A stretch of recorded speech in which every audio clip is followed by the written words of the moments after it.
When day comes, we ask ourselves, where can we find light in this never-ending shade? The loss we carry, a sea we must wade. We've braved the belly of the beast. We've learned that quiet isn't always peace, and the norms and notions of what just isn't always justice. And yet the dawn is ours before we knew it. Somehow, we do it. Somehow we weathered and witnessed a nation that isn't broken, but simply unfinished. We the successors of a country in a time where a skinny black girl descended from slaves raised by a single mother can dream of becoming president only to find herself reciting for one. And yes, we are far from polished, far from pristine, but that doesn't mean we are striving to form a union that is perfect.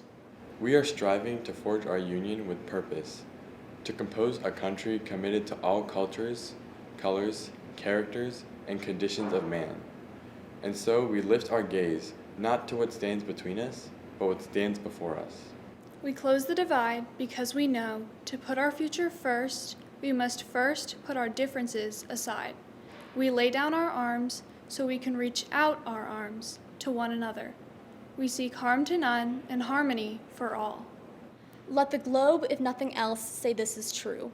That even as we grieved, we grew. That even as we hurt, we hoped. That even as we tired, we tried. That we will forever be tied together victorious. Not because we will never again know defeat, but because we will never again sow division. Scripture tells us to envision that everyone shall sit under their own vine and fig tree, and no one shall make them afraid. If we are to live up to our own time, then victory won't lie in the blade, but in all the bridges we've made. That is the promise to Glade, the hill we climb, only if we dare. It's because being American is more than a pride we inherit. It's the past we step into and how we repair it. We have seen a force that would shatter our nation rather than share it, would destroy our country if it meant delaying democracy, and this effort very nearly succeeded. But while democracy can be periodically delayed, it can never be permanently defeated. In this truth, in this faith we trust. For while we have our eyes on the future, history has its eyes on us. This is the era of redemption we feared at its inception.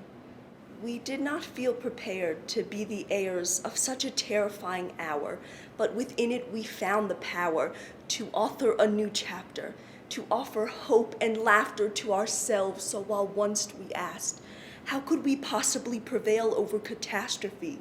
Now we assert, how could catastrophe possibly prevail over us?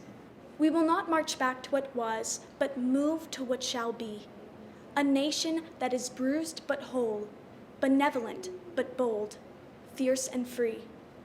We will not be turned around or interrupted by intimidation because we know our inaction and inertia will be the inheritance of the next generation.